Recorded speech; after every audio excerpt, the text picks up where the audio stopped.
کیوں نہ ہم خوشی منائیں، کیونکہ اس مہینے میں بے کسوں کے کس، بے سہاروں کے سہارا، دکھیوں کا دکھ اور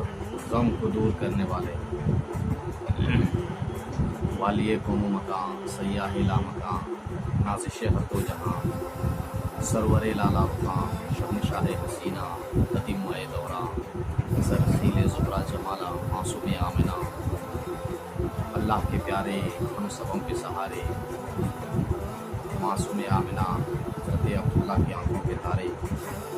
دائے حلیمہ کے جگر کے پارے، یعنی دونوں عالم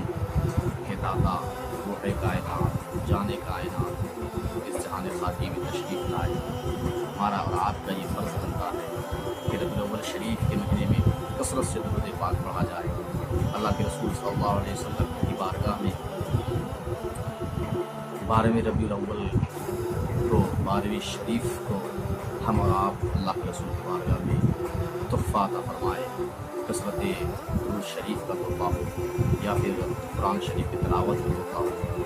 اور آپ کو پتہ ہے ناظرین کرام، اللہ کے رسول صلی اللہ تعالیٰ علیہ وسلم ارشاد فرماتے ہیں کہ میری آنکھوں کی ٹھنڈک نماز ہے۔ اب آپ بتائیے انسان